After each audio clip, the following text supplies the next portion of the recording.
साग क्या होता है? चना वाला नहीं, वो जो पत्ती वाला सब्जी होता है ना, वो आदमी को जरूर खानी चाहिए। भजना, जो भजन करने वाला हो उसको भोजन का बहुत ध्यान रखना चाहिए। महात्मा जी, गुरु जी कहते थे जिसका भोजन सरस होगा ना, उसका भजन नीरस होगा, और जिसका भोजन नीरस होगा उसका भजन सरस होगा। डोंगरे जी की कथा मेरी बात कही। रसगुल्ला खाकर भजन नहीं होता, पकौड़ी समोसा खाकर भजन नहीं होता। आजकल तो ऐसी ऐसी रेसिपीज भेजते हैं उसमें फोन में माताओं के लिए, नौ दुर्गा आए उससे पहले ही रेसिपी आ जाएंगी, व्रत वाली कढ़ी। अरे गजब हो गया। ऐसे धूर्तों को कौन समझाए जो भेजते हैं। माताओं का दोष नहीं है, ये हमारी माताएं बड़ी भोली होती हैं, वो ट्राई भी करती कैसे बनती है। व्रत वाला डोसा, अरे जब डोसा ही खाना है तो काय को व्रत करते हो? व्रत का मतलब उपवास। उपवास का अर्थ होता है उपसमीपम, वासम माने बैठना। इस क्रिया के माध्यम से जीवात्मा परमात्मा के समीप बैठ सकती है, उस क्रिया का नाम है उपवास। उपासना अर्थात जिस क्रिया के माध्यम से हम भगवान के निकट जा सकते हैं वो उपासना है, और उपासना में इंद्रिय संयम प्रमुख है। अब पकौड़ी खा के भजन थोड़ी ना होगा, तो पत्तीदार सब्जी खानी चाहिए। आपके भोजन में जरूर शामिल हो पालक, आपके भोजन में जरूर शामिल हो मेथी, पत्ती वाली सब्जी। इससे क्या होता है, पत्ती वाली जो सब्जी होती है वो पेट को हमेशा हाजमे को ठीक रखती है, कब्ज नहीं हो सकता, और जब कब्ज नहीं होगा तो आलस नहीं होगा। हम लोग ऐसा खाते हैं जिससे आलस हो जाता है। अच्छा, आलसी व्यक्ति भजन नहीं कर सकता, कर सकता है क्या? हम भजन करने बैठे नींद आए तो क्या मतलब भजन का? तो भजनानंदी व्यक्ति को ये तीन चीजें शामिल करनी चाहिए जो महात्मा मनु करते थे भजन के समय में। भागमानस में लिखा है वो साग खाते थे, साग शामिल करो, और फल खाओ। फल खाने से बुद्धि शुद्ध रहती है। ये जो फल होते हैं ना, फल खाने से बुद्धि हमेशा मेंटेन रहती है, मन शुद्ध रहता है। फल में ये ताकत होती है। अब आप खाओगे कुछ और सोचो मन शुद्ध रहे तो कैसे? कुछ भी खा लो। महाराज हम मंगलवार को नहीं खाते, बाकी दिन तो वो क्या होता है, मंगलवार को राम जी की सौगंध, राम जी की मगर मंगल को नहीं। अरे यार, जब एक बार तुमने इस शरीर में किसी को खा के अंदर पहुंचा दिया, मेरी बात को अन्यथा ना ले। एक आदमी मेरे से बोला, महाराज चलता फिरता कब्रिस्तान देखा है? तो मैंने कहा ये कैसे हो सकता है? तो उसने कहा आदमी का पेट चलता फिरता कब्रिस्तान। जाने कितने जीवों को उसने अपने पेट में समाधि दे दी। एक बार आपने जीवन में किसी भी तरीके से दुर्भक्ष ग्रहण कर लिया, फिर क्या मतलब रहा? मन शुद्ध नहीं रहेगा, क्योंकि हमारे लोक पंक्तियों में हमारे बुजुर्गों ने कहा है, जैसा खाओगे अन्न वैसा बनेगा मन, जैसा पियोगे पानी वैसी बनेगी वाणी। इसलिए अन्न शुद्धि सत्व शुद्धि, सत्व शुद्धि ध्रुव स्मृति, गीता जी कह रही है। तो अन्न शुद्धि बहुत आवश्यक है प्यारे बंधुओं। फल खाओ, फल हमेशा मन को शुद्ध रखते हैं। हाँ, भगवान ने कितना सुंदर सुंदर इंसानों के लिए बनाया है, कितने प्रकार के तो फल बना दिए, कितने प्रकार के भगवान ड्राई फ्रूट्स बना दिए, कितने प्रकार के भगवान ने अन्न बनाए भक्तों के बाल मनुष्यों को खाने के लिए। हाँ? उन करुणा निधान का भजन करो, फल खाओ, साग खा करके, कंद खा करके, जो जमीन के अंदर पैदा होता है वो कंद होता है, उसको खाने से बुद्धि शुद्ध रहती है, फल खाने से मन शुद्ध रहता है, पत्ती खाने से, साग खाने से पेट शुद्ध रहता है। ये तीनों चीजें शुद्ध होंगी तो भजन होगा। हाँ। और भजन किया, भजन ऐसा किया कि शरीर बिल्कुल लकड़ी हो गया, लेकिन भजन नहीं छूटा। और यहां पर भोजन ना छूटना चाहिए, भजन छूट जाए तो छूट जाए। प्रेम से बोलो जय सिया राम। मैं प्राय गीत गाया करता हूं कि 3 बार भोजन भजन 1 बार, भजन 1 बार, अरे उसमें भी आते हैं झंझट हजार। 3 बार भोजन भजन 1 बार, भजन 1 बार, उसमें भी आते हैं झंझट हजार। भैया उसमें भी आते हैं झंझट हजार। एक बात बताओ, यहाँ पढ़े लिखे लोग बैठे हैं, आज तो हमारे महामंत्री जी भी उपस्थित हैं, संजय भैया, अध्यक्ष जी भी उपस्थित हैं, त्रिपाठी जी है ना, गुप्ता जी उपस्थित हैं, हमारे जगत गुरु जी के शिष्य जी भी यहाँ उपस्थित हैं, भैया रिछाड़िया जी शायद ऐसे कुछ, हाँ ऐसा मुझे को स्मरण है।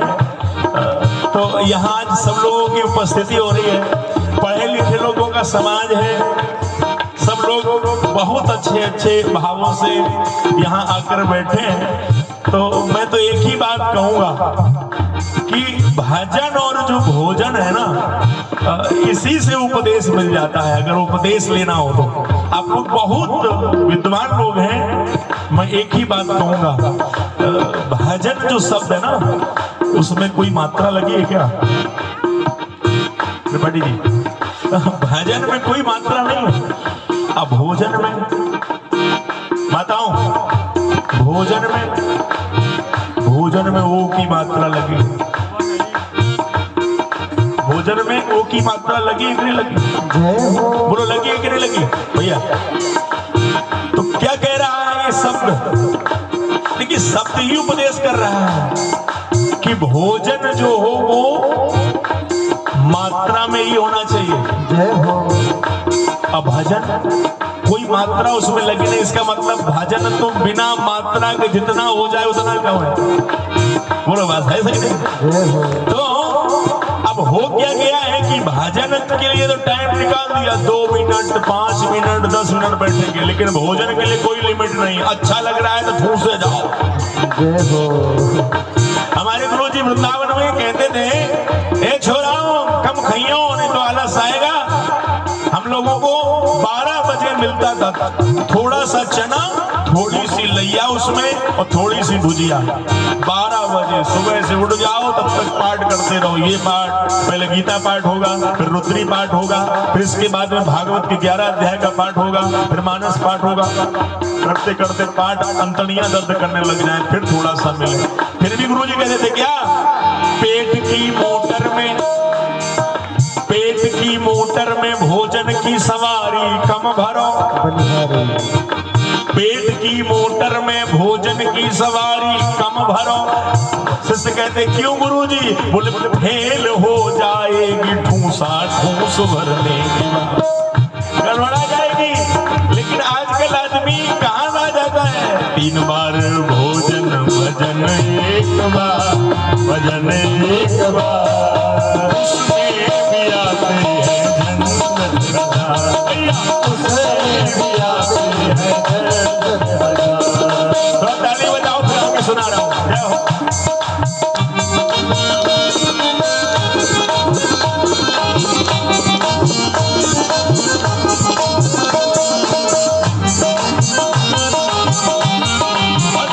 भगवान की जय हो।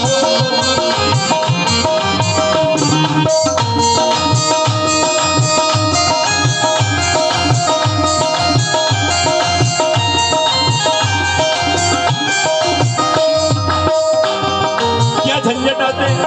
एक आदमी ने इतना पाप कर लिया कि सोचा कि पाप धुलाऊं। तो कहां धुलता है पाप? मन मेरा कहता है गंगा नहाऊं, मन मेरा कहता है गंगा नहाऊं, गंगा नहा के पाप धुल आऊं, गंगा नहा के पाप धुल आऊं।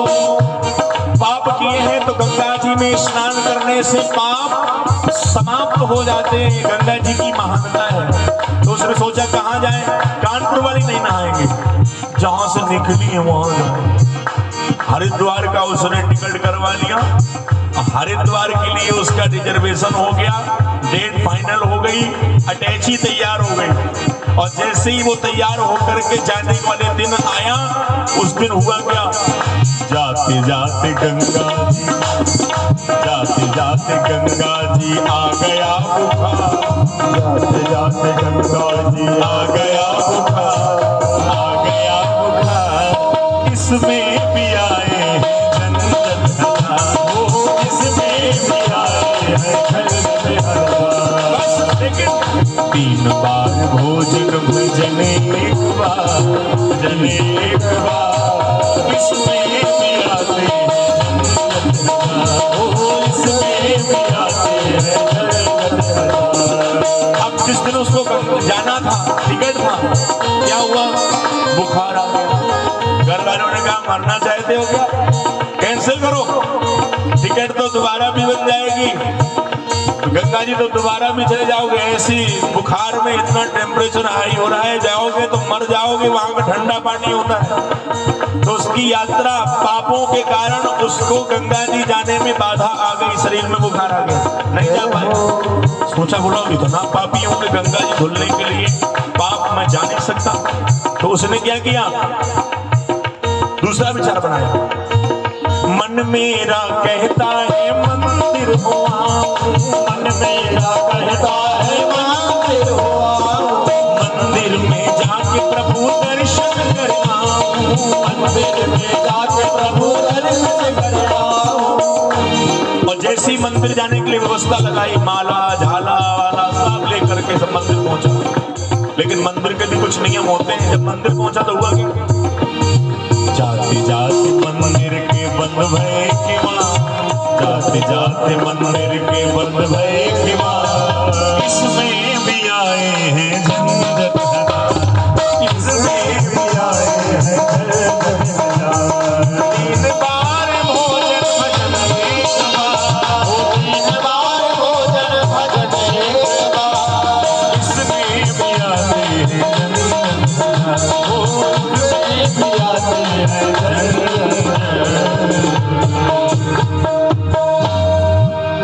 भजन में बहुत बाधा, भोजन में कोई बाधा नहीं, ठीक है। मंदिर गया तो किमार बंद हो गए, दोपहर के 12 बजे पहुंचा, फाटक बंद हो गए, क्योंकि पट बंद हो जाते हैं दोपहर में, भगवान सहन नहीं करेंगे। तो सोचता है कि मन मेरा कहता है माला घुमाऊं, घर ही में बैठ के भजन कर लूं, कहां जाने को। माला लेकर के बैठा तो मन मेरा कहता है माला घुमाऊं, माला घुमा के कुछ प्रभु से ध्यान लगाऊं। लेकिन जपते जपते माला में आ गए रिश्तेदार, और दिल्ली वाली बुआ जी आ गई चिंटू पिंटू चिंटू को लेकर। अब बहन जी का स्वागत करें, वेलकम करें, उनका आओ भगत करें कि माला घुमाए, तो माला वहीं छूट गई, बहन जी के स्वागत में लग गए। इसमें भी झंझट आया। मैं सोचा कि महाराज मन मेरा कहता है दान करे आऊं। कुछ ब्राह्मण लोग आए हैं, दान पुण्य कमा लें, ये तो कुछ कर नहीं पाए, ना गंगा जा पाए, ना भगवान दर्शन कर पाए, ना माला घुमा पाए। दान पुण्य कर ले, कथा हो रही है, राम कथा में कुछ सहयोग कर दे।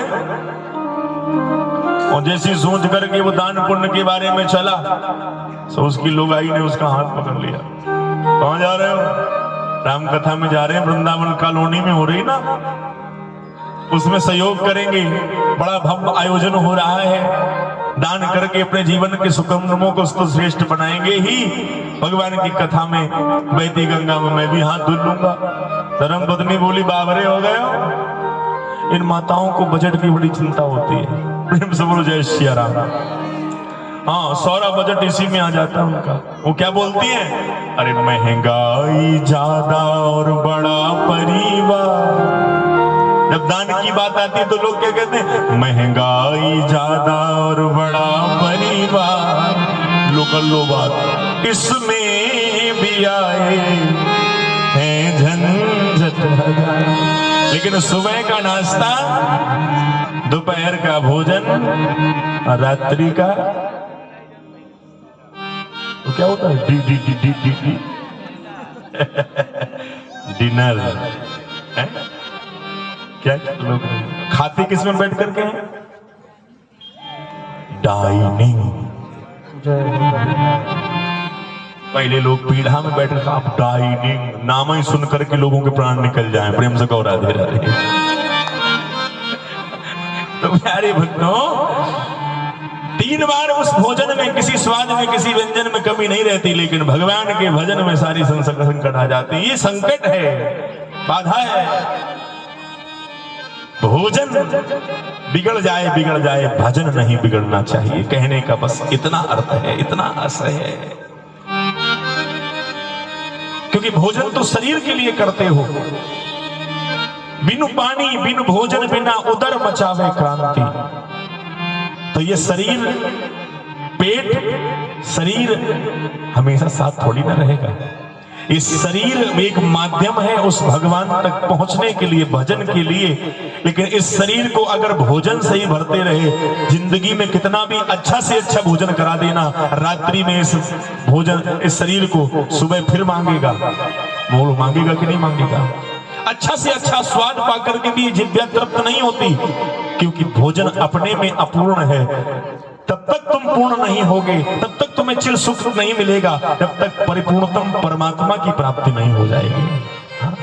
क्योंकि परमात्मा के सिवाय संसार में दूसरा कोई पूर्ण नहीं है। विषय अपूर्ण है, इसलिए उनसे मन भरता नहीं है। परमात्मा पूर्ण है, एक बार वो मिल गया तो फिर किसी को पाने की आवश्यकता नहीं होती है। इसलिए भगवान से अगर मांगना ही है तो क्या मांगना चाहिए? एक संत कहते थे, जो उनसे मांग कर आते हैं, क्या? खिलौना दे दो, गाड़ी दे दो, मकान दे दो।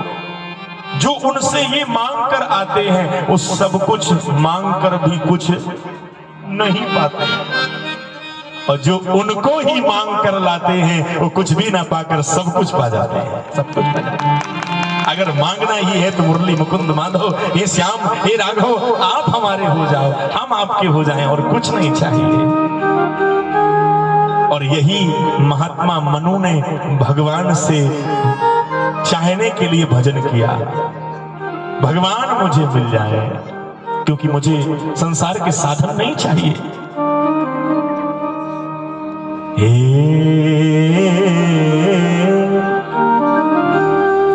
अखंड तपस्या करी भगवान को पाने के लिए।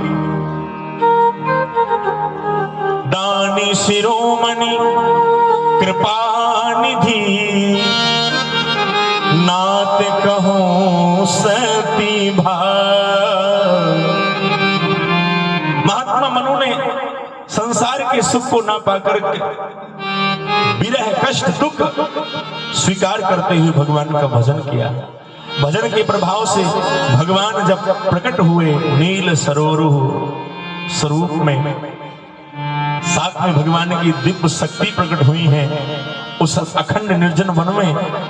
और जैसे भगवान ने कहा मांग लो, क्या चाहिए? और जब मांगने की बात आई तो महात्मा मनु एक ही चीज मांगते हैं, चाहूं तुम्हीं। प्रभु हम आपको ही चाहते हैं, लेकिन किस रूप में चाहते हैं ये भक्त तय करेगा, भगवान तय नहीं करेगा।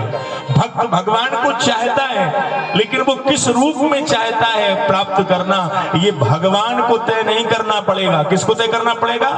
ये भक्त ही तय करता है। भगवान को उसी रूप में आना पड़ेगा। लेकिन लाज लगती है कि मैं इतना श्रेष्ठ थोड़ी ना हूं कि मैं भगवान को इस रूप में मांगू। उनको लज्जा आ रही है। फिर भी जब भगवान ने कहा मांग लो, जो इच्छा है वो मांग लो, तो भगवान ने पहले, मनु जी ने पहले इनकी प्रशंसा की।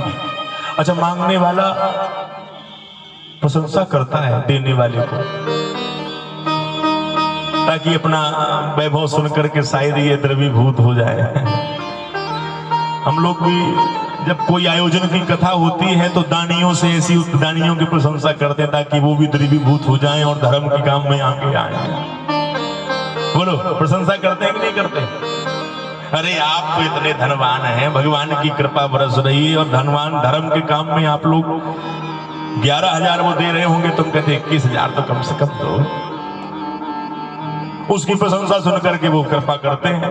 अच्छा, उन्हीं मनु महाराज प्रशंसा कर रहे हैं, किनकी प्रशंसा कर रहे हैं? भगवान की, क्योंकि भगवान दानी शिरोमणि है।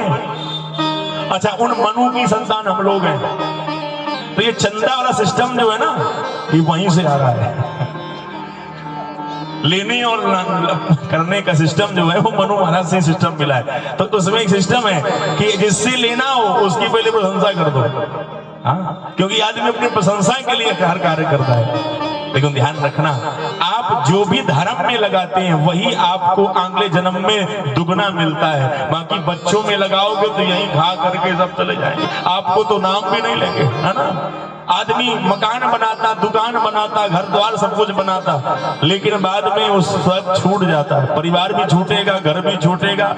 क्या तू लेके आया है और क्या तू लेके जाएगा, खाली हाथ आया है और खाली हाथ जाएगा। तो लेके थोड़ी ना जाएंगे।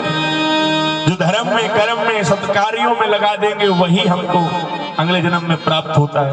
लोग कहते हैं महाराज हम इतना काम करते हैं लेकिन वो साहब तो केवल साइन कर देते हैं, उनके 90,000 खाते में आ जाते हैं। हम दिन भर रिक्शा चलाते 90,000 नहीं मिलते।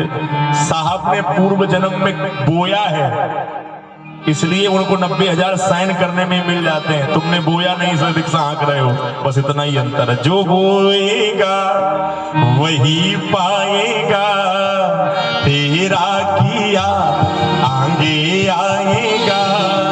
सुख दुख है क्या फल कर्मों का, जैसी करनी वैसी भरनी, जैसी करनी वैसी भरनी। जो होएगा वही पाएगा, तेरा किया आगे आएगा। सुख दुख है क्या फल कर्मों का, जैसी करनी वैसी भरनी, जैसी करनी वैसी भरनी, जैसी करनी वैसी भरनी, जैसी करनी वैसी करनी, वैसी भरनी। ये सिद्धांत है प्यारे भक्तों। तो आज भगवान से जब भगवान ने कहा मांग लो महात्मा मनु क्या चाहते हो, भगवान सामने खड़े हैं, तो कहते हैं दानी शिरोमणि कृपा निधि, नाथ कहूं सति भाव, चाहूं तुम्हारी समान सुत, प्रभु सन कवन दुराव। मैं आपके समान ही सुत चाहता हूं। ये नहीं कहा कि आपके समान ही सुत मिल जाए, पुत्र रूप में मुझे प्राप्त हो जाए, बस मेरी यही अभिलाषा है। तो कहते हैं भगवान अपने भक्त की अभिलाषा को अवश्य पूर्ण करते हैं। भगवान ने कहा बस इतनी सी बात, अवश्य तुम्हारी ये अभिलाषा पूरी होगी। सत्य सत्य सत्य 3 बार कह करके भगवान ने महात्मा मनु को आश्वस्त किया है। बगल में श्री किशोरी जी खड़ी थी। किशोरी जी ने कहा कि प्रभु आपको तो मांग लिया, वो हम कैसे अकेले रहेंगे कहा। तो सत्यरूपा जी को प्रेरणा दी भगवान ने। किशोरी से कहा तुम भी तो कुछ मांगो, इनसे कुछ ऐसा करो कि ये मांगे। तो सत्यरूपा जी बोली नहीं, जो हमारे स्वामी ने मांगा है वही हम भी चाहते हैं। भगवान मिल गए फिर और क्या चाहिए। लेकिन सत्यरूपा जी बाद में बोली ये जो किशोरी जी है ना, अगर ये हमको हमारी बहू के रूप में मिल जाए तो इससे बड़ा और क्या सौभाग्य होगा। बेटी के रूप में नहीं, बहू के रूप में मिल जाए। और वही मनु और सतरूपा भगवान ने कहा आपकी अभिलाषा को मैं अवश्य पूर्ण करूंगा। इनकी प्रार्थना के कारण भी भगवान के चौथे आने का कारण है, ये कारण भी बना। बहुत दिनों तक भगवान के लोक में उन्होंने निवास किया और बाद में यही मनु और सतरूपा बने दशरथ और कौशल्या। जिनके घर में भगवान राम भद्र पधारे, उसका पांचवा और अंतिम कारण रावण। वो रावण कौन था? रावण की लीला की कथा राम के आने से पहले बताई जाती है। क्यों? क्योंकि जब दुष्ट होंगे, दुष्टों के समन के लिए भगवान अवतार लेते, तब तब धरि प्रभु विविध शरीरा। ये रावण एक कल्प में एक राजा का पुत्र बना, जिस राजा का नाम था सत्यकेतु। सत्यकेतु राजा कैकेयी प्रदेश के महाराज थे, बड़े सुंदर राजा, जिनका नाम ही सत्यकेतु है, अर्थात धर्मध्वजा। इनके दो पुत्र थे, एक बड़े बेटे का नाम था प्रताप भानु और छोटे बेटे का नाम था अरिमर्दन।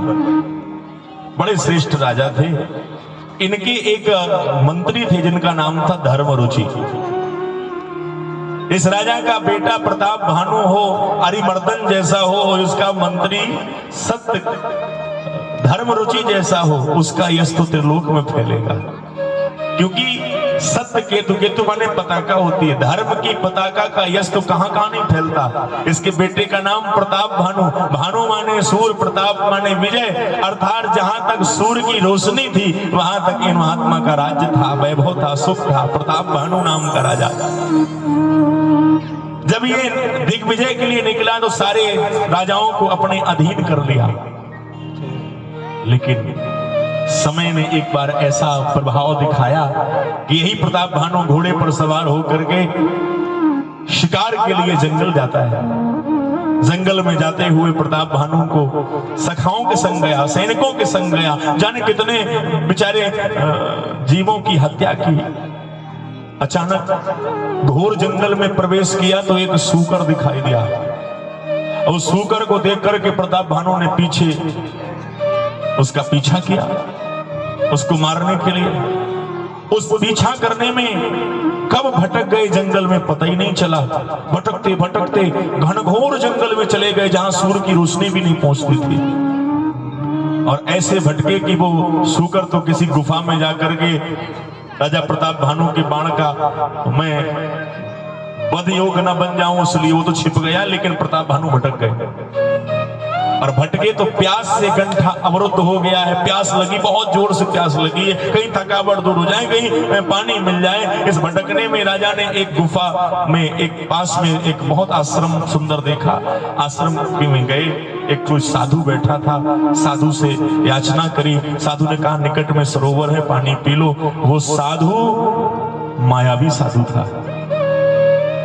प्रताप भानु ने संसार में ऐसा कोई राजा नहीं बचा था जिसको हराया ना हो। वो साधु प्रताप भानु के द्वारा हराया गया एक राजा ही था, जो साधु के भेष में उस जंगल में बैठा था। प्यास के कारण सेतु सरोवर को बताया तो स्नान किया प्रताप भानु ने और पानी भी पिया। स्नान करके निर्मल होकर जब कंठ तृप्त हो गया तो साधु की शरण में आया। महात्मन, आपकी बड़ी कृपा, आप इस नितान जंगल में कैसे रहते हैं? साधु ने ऐसी बनावटी बातें बताई, ऐसी बातें बताई कि प्रताप भानु को लगा कि ये तो बड़ा दिव्य महात्मा है। अच्छा एक बात बताएं, कोई अगर तुक्का से बता दे दो चार बातें तो हम लोगों की बड़ी श्रद्धा हो जाती है उस पर। अब ये राजा जानता है जो साधु का वेश बनाकर बैठा है कि ये मेरा दुश्मन है, इसने मुझे हराया है, राजपाट मेरा छूट गया है, ये प्रताप भानु है। लेकिन राजा प्रताप भानु ने अपना परिचय बताया नहीं, वो जानता था। बाद में परिचय पूछने पर बोला मैं मंत्री हूं प्रताप भानु का। राजा प्रताप भानु कहता है। इसने कहा नहीं महाराज, हमें तो पता चल गया कि आप प्रताप भानु हो, जिसने समस्त राजाओं को हरा दिया है। जैसी अपना सत्य परिचय राजा प्रताप भानु ने जाना तो उसकी श्रद्धा उस महात्मा पर बहुत बढ़ गई। और जब महात्मा पर श्रद्धा बढ़ी तो श्रद्धा बढ़ने पर उसने कहा गुरुजी ऐसी आशीर्वाद दो कि संसार में मेरा कोई बैरी ना हो। वो गुरु बोला अरे तुम मेरी शरण में आए हो, मैं भूत भविष्य को जानने वाला हूं। अब तुम मेरी शरण में आए हो तो जो मांगोगे वो मिलेगा, कोई बात नहीं, तुम्हारा कोई बैरी नहीं होगा, कोई बैरी नहीं हो सकता सिवाय एक आदमी के। कौन आदमी? बोले ब्राह्मणों को छोड़ करके संसार में तुम्हारा कोई बैरी नहीं होगा, तुम तपस्वी बनो, महान बनो। अब ब्राह्मणों के अलावा बैरी नहीं हो सकता। ब्राह्मणों को बस में कैसे किया जाए? ब्राह्मण तो बड़े तपस्वी होते हैं महाराज, तप बल विप्र सदा बरियारा। ब्राह्मणों को बस में करने के लिए कहा कि मुझे कोई जान ना पाए तो तुमको एक उपाय बताऊं। बोले हाँ गुरुजी, कोई जान नहीं पाएगा, आप उपाय बताओ।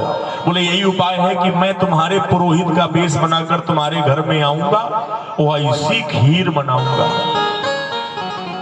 मेरे द्वारा बनाई गई खीर खाने वाला ब्राह्मण ऐसा मोहित होगा कि तुम्हारे लिए हमेशा समर्पित हो जाएगा, ऐसी खीर बनाऊंगा।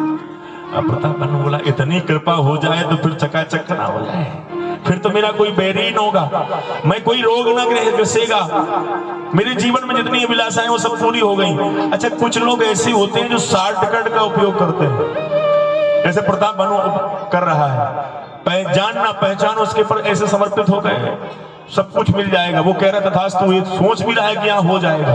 दो चार माताएं ऐसी होती हैं हमारे यहाँ, माता जी तुम्हारे लड़का की नौकरी नहीं लगी है। हाँ गुरुजी आप बिल्कुल सही कह रहे हो, तुम्हारा लड़का तुम्हारी बात नहीं मानता। अरे गुरुजी आपने बिल्कुल मन की बात कह दी,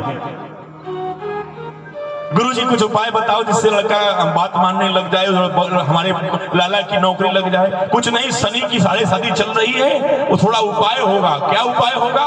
20,000 रुपया तो उपाय कर दूंगा, हमेशा के लिए 7.5 दूर हो जाएगी और तुम्हारा बच्चे की नौकरी लग जाएगी। जब नौकरी लग जाए तो फिर आएंगे। माता जी बोली लड़का की नौकरी लग जाए, गुरुजी ने सही सही बताया, बात भी मानने लग जाएगा। 20,000 के हम 30,000 दे देंगे। तुरंत गई अपने स्वामी से झुकाकर 25,000 रुपए दे दिए बाबा जी के हाथ में। अच्छा, बाबा जी 25,000 ले गए। 6 महीना शनि महाराज आएंगे नहीं घर में। बोलो गोविंद भगवान की। अरे भाई इतने भोले मत बनो, भगवान की कृपा से ही सुख और दुख मिलता है, और सुख दुख को कोई बटाने वाला नहीं हुआ है। जो कुछ मिलता है वो प्रभु की कृपा से मिलता है। बाबा जी लोगों के चक्कर में मत पड़ना।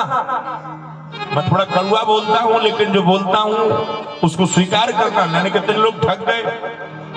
त्रिपाठी जी घाटमपुर की घटना है, 2 बाबा आए थे, एक लोई में पूरा घर का जेवर भरवा करके रखवा लिया, दुगना हो जाएगा, डबल। माताएं सोचती डबल सोना हो जाएगा, ऐसी बहुरानी की वो 1 आटा की लोई में पूरा सोना भर दिया घर का, उसी का डबल हो जाएगा। अरे इसमें सोना था, बाबा जी ने रख दिया। वो बाबा जी कौन होते हैं? रख लिया और लोई रख दी। वो तो छोटा सा बच्चा देख रहा था, उसने कहा मम्मी उस वाली में वो रखा है। अब फिर बाबा जी की धुनाई। अरे मेरे प्यारे भक्तों, जो असली संत होते हैं वो सोना डुबला नहीं करते, वो सोना चांदी में आपको नहीं फंसाते, मकान दुकान में नहीं फंसाते। वो तो यही चाहते हैं कि तुम्हें सब सोना चांदी ये माया है, इससे हटा करके राम मिल जाए, बस वो ये चाहते हैं। भगवान की भक्ति मिल जाए, तुम्हारा जीवन धन्य हो जाए, मानव जीवन लेना में तुम्हारा सार्थक हो जाए, वो ये बताते हैं। पाखंड में नहीं फंसाते। वो तो होते हैं राम नाम के आलसी, अब भोजन को तैयार, तुलसी ऐसे नरन को बार बार धिक्कार। मूड मुड़ाए 3 गुण, वो कहते हैं बड़ा चकाचक खपड़ी बुड़ा ली, बस बाबा जी बन गए। मूड मुड़ाए 3 गुण, सिर की मिट जाए खाज, और खाने को लड़ुआ मिले लोग कहें महाराज। आजकल बाबा बनना बड़ा सरल हो गया भाई, बड़ा सरल हो गया बाबा बनना। तो मेरे कहने का ये मतलब है कि पाखंडियों से बचो, है ना। धर्म में ये एक बाजार खुल गया है पाखंडियों का, उनसे बचना होगा। राजा प्रताप भानु पाखंडी उस राजा के चक्कर में फंस गया। वो राजा था, उसका बैरी था, शत्रु था, और उसके एक दैत्य मित्र के द्वारा, जो कालकेतु नाम का राक्षस था, वही सूकर बना था, माया से सूकर बनकर प्रताप भानु को फंसाकर वहां तक ले गया। और उस राजा ने कहा कि मैं ऐसी खीर बनाऊंगा ब्राह्मण तुम्हारे अधीन हो जाएंगे, और उन ब्राह्मण जो तुम्हारे हाथ का खाया हुआ भोजन ग्रहण कर लेगा वो तुम पर समर्पित हो जाएगा, तुमसे बैर नहीं करेगा, और उसके घर का जो भोजन करेगा वो भी तुम पर समर्पित हो जाएगा। बोले इतना अच्छी खीर बनाओगे गुरु जी? लेकिन मैं कहीं जाता आता नहीं हूं। उसने कहा कैसे आओगे? मैं तुम्हारे पुरोहित का भेष बना करके आऊंगा, और ये बात तुम किसी को बताना नहीं, अगर बताओगे तो तुम पर पाप लगेगा। अपना बचाव कर लिया। 3 दिन के बाद में ऐसा होगा, राजा सो जाओ। प्रताप भानु थका हुआ था, सो गया जंगल में। सोने पर उस काल केतु नाम का राक्षस जो सूकर बनकर उसको फंसाकर वहां तक ले गया था, वही आया, उसकी माया से राजा को तुरंत उसके महलों पर पहुंचा दिया, और उस कपटी वेशधारी महात्मा वेशधारी राजा को उसके पुरोहित का हरण करके पुरोहित की जगह में भेज दिया। 3 दिन के बाद में राजा प्रताप भानु ने ब्राह्मणों के भोजन की व्यवस्था के लिए 1 लाख ब्राह्मणों का निमंत्रण किया है। वैदिक सनातनी ब्राह्मणों को, भगवत भजन करने वाले, ब्रह्म का स्मरण करने वाले ब्राह्मण देवता पधारे भोजन के लिए। जैसे भोजन के लिए महात्मा बैठे, ब्राह्मण बैठे, ये कपटी वेशधारी राजा ने भोजन बनाया। और किसका भोजन बनाया? भोजन नहीं बना रहा था, वो तो प्रताप भानु के जीवन का तमाशा बना रहा था, उसके जीवन को बर्बाद करने का मांस बांध रहा था। जो विविध मृगण कर आमिष रोधा, विविध मृगण कर आमिष रोधा, विविध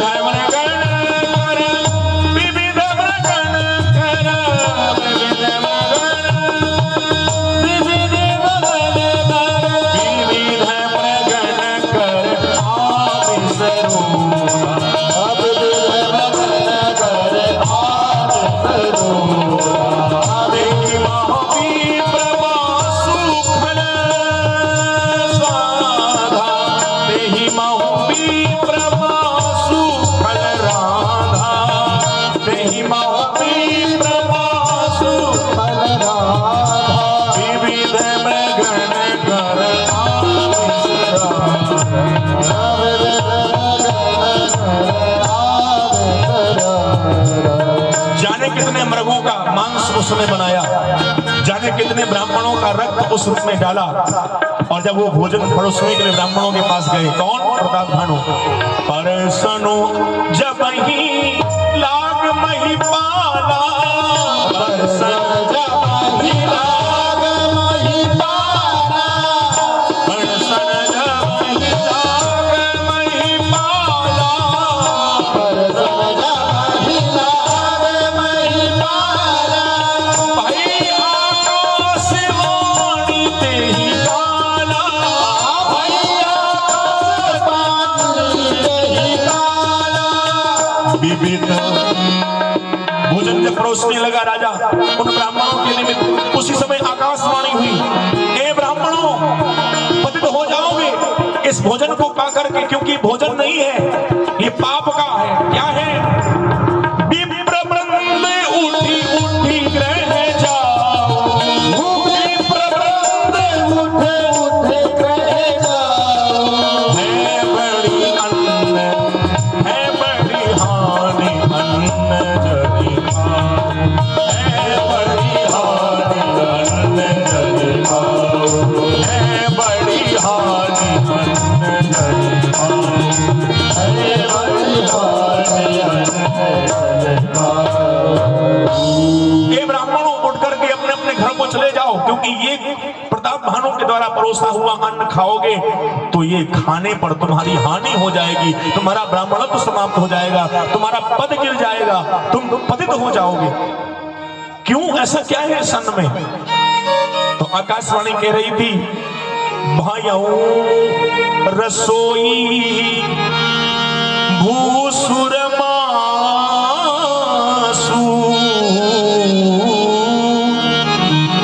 भाइयों रसोई, ये रसोई जो बनी है वो किसके काय से बनी है? भू सुर मासु। भू सुर, भू माने पृथ्वी, सुर माने देवता। इस पृथ्वी के देवता कौन है? कौन है? बंदौ प्रथम महीसुर चरना। मही माने पृथ्वी, सुर माने देवता। कौन है? ब्राह्मण।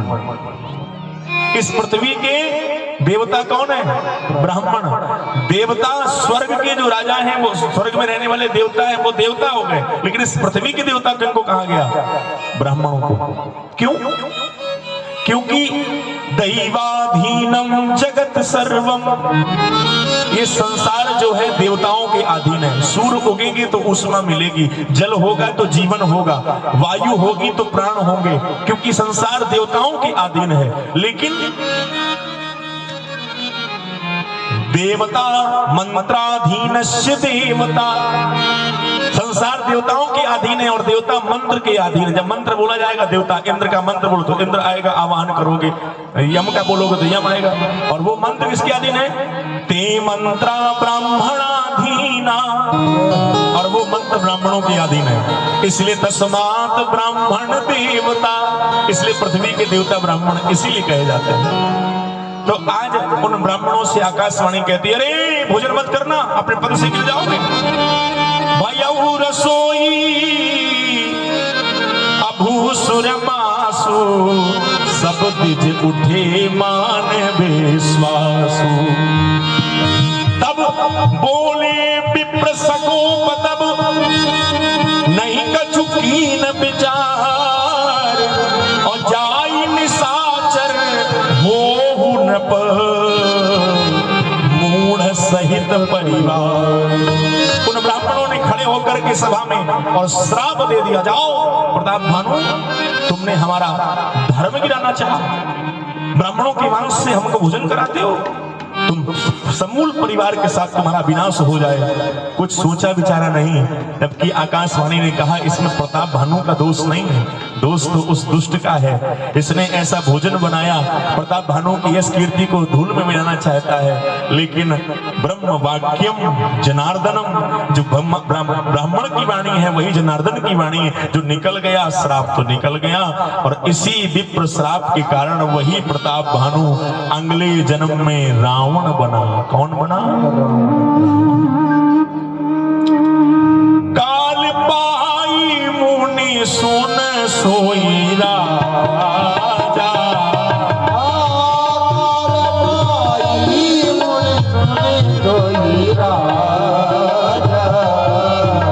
भयहु निशाचर, भयहु निशाचर सहित समाजा, भयहु निशाचर सहित समाजा। दस सिर ताही बीस भुज दंडा,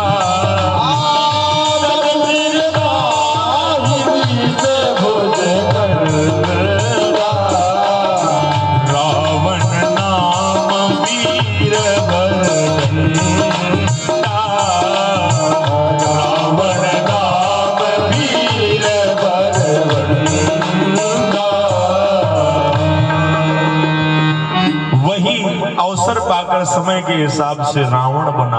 उसके 10 मुख हुए। रावण के कितने मुख हैं? 10। एक सज्जन हमसे पूछ रहे थे, रावण के 10 मुख थे महाराज जी, तो रावण सोता कैसे होगा? उसको कोई सवाल ही नहीं मिला। रावण का नाम सुनकर के उसने कोई बात भी, महाराज जी रावण के 10 खोपड़ी थी, 10 आनंद उसको कहते हैं, तो वो लेटता कैसे होगा?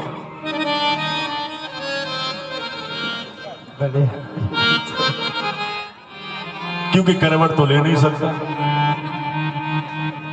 बोलो भाई, ले सकता है क्या? क्योंकि 5 सर इधर 4 इधर, बीच में एक सेंटर में 10। अरे भैया, रावण के जमाने में जब पुष्पक जैसा विमान हो सकता है, इसको हमने अभी बहुत विशेष दिन नहीं हुए, 100 वर्ष लगभग हुए होंगे या 70-75 साल हुए होंगे विमान के आविष्कार में। लेकिन उस जमाने में आज से लाखों बरस पहले जब विमान हुआ करता था तो उस टेक्नोलॉजी में जब वो विमान की व्यवस्था हो सकती थी तो क्या वो व्यवस्था का बेड नहीं हो सकता था कि वो जब तरफ को मुड़े उस तरफ को बेड उतना घुस जाए। क्या क्या लोग प्रश्न करते हैं, ये पूछना चाहिए कि रावण क्या है क्या नहीं। वो कहता था लेटता कैसे हो। हम लोगों के पास में एक से एक अजीब तरीके के प्रश्न आते हैं। रावण दशानन था, जिसके 10 आनन है, वही दशानन है। वही रावण के कोप के कारण रावण बलशाली कब हुआ? संत के घर पैदा हुआ, ब्राह्मण के घर पैदा हुआ। उत्तम कुल पुलस्त कैनाती, बहुत अच्छा कुल है। पुलस्त के घर में पधारे हैं, ब्रह्मा के पुत्र पुलस्त के। विश्रवा की संतान के रूप में कैकसी से जो पैदा हुए वही रावण और कुंभकर्ण कहलाए। इसका एक छोटा भाई भी हुआ, इसका नाम था विभीषण। ये विभीषण कौन था? पूर्व जन्म में जो इनका मंत्री था, धर्म रुचि, इसकी रुचि धर्म में हो, वही विभीषण बन सकता है, वही भगवान का प्यारा बन सकता है। उसकी रुचि धर्म पर थी, इसीलिए वो अगले जन्म में विभीषण बनकर भगवान राम का परम भक्त बनकर प्रकट हुआ। इनकी वृत्ति तो जैसी रही वैसी रही, लेकिन विभीषण की वृत्ति हमेशा रघुनाथ जी में लगी रही। इन्होंने तपश्चर्या करी, ब्रह्मा जी को मनाने के लिए बड़ा अखंड तप किया। उस अखंड तपस्या को देख करके ब्रह्मा जी द्रवीभूत हुए और जाकर के कहा वरम रूही वरम रूही। और जब वरदान मांगने को कहा तो ये रावण कहता है कि मुझे भय तो किसी से है नहीं, कि मैं रावण हूं, लेकिन फिर भी मुझे अगर वरदान देना चाहे तो एक ही वरदान दे दो कि न विविधत पति नौ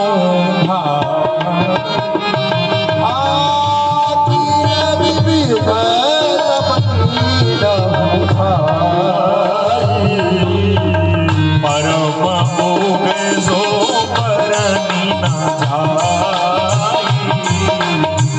परम मोग। इसका वर्णन नहीं किया जा सकता। और वरदान क्या मांगता है? हम काहू के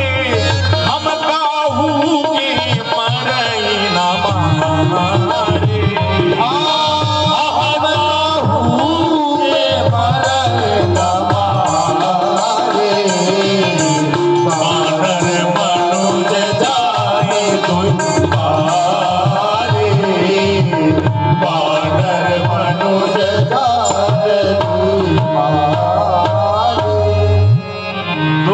हमें कोई मार ना सके।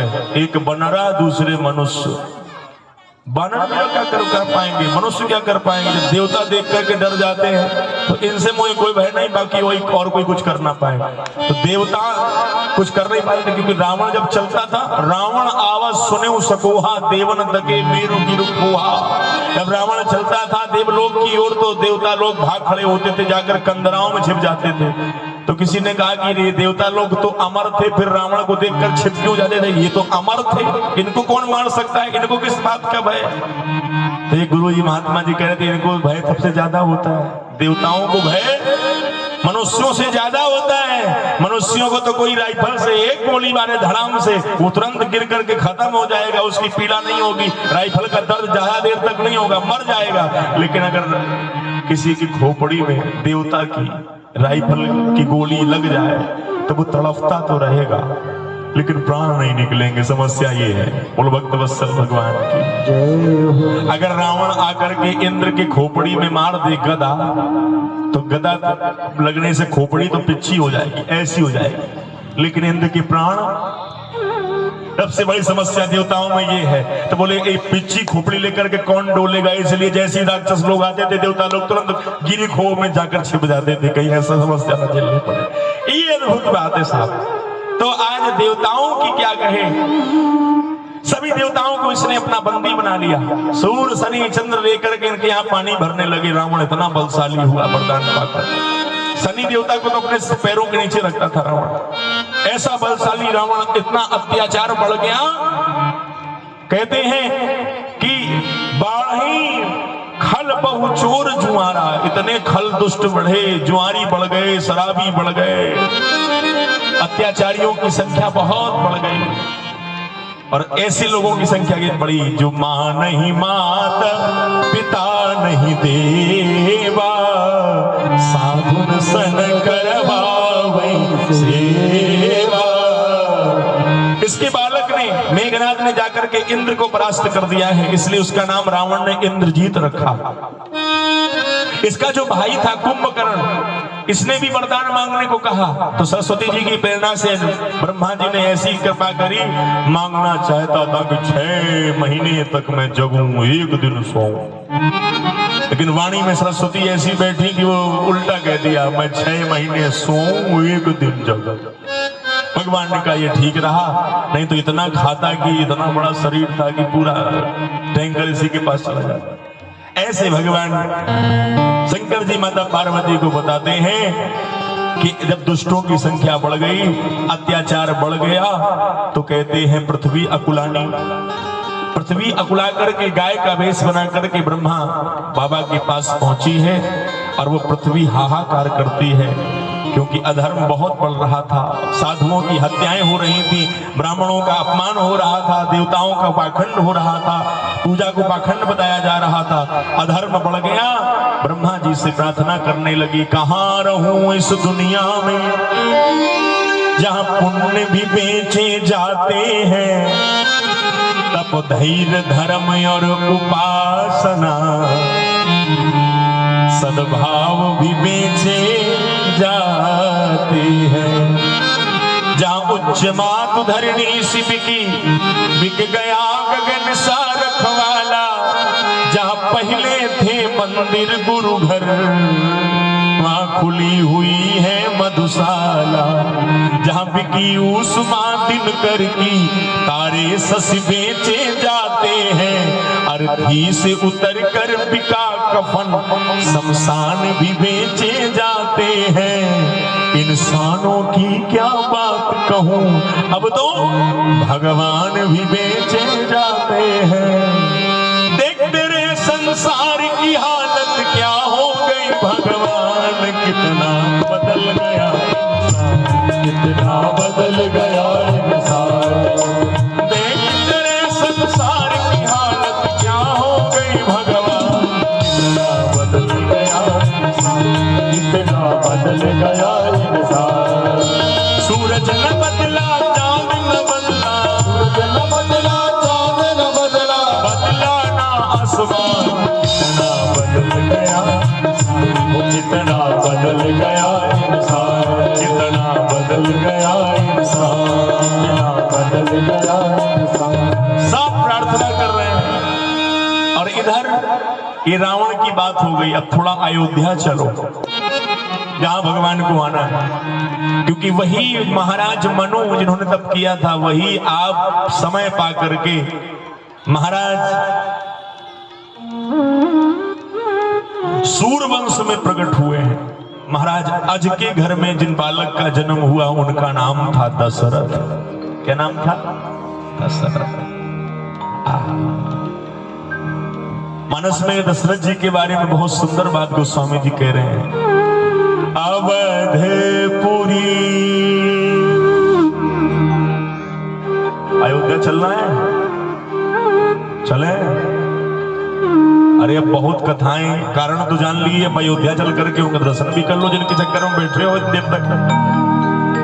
अरे त्रिभुवन विदित,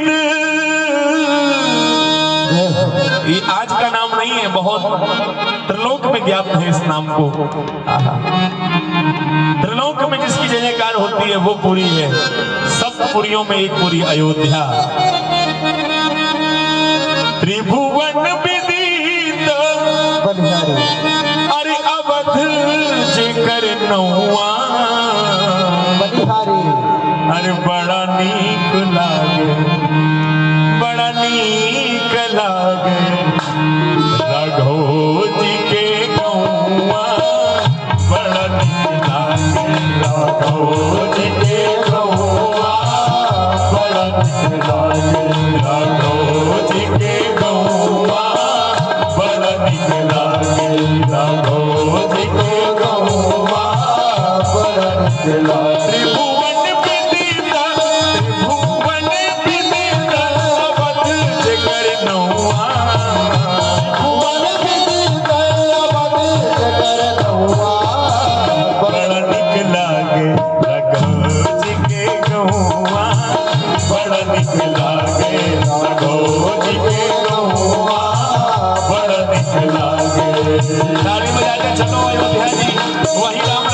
दर्शन करेंगे। जब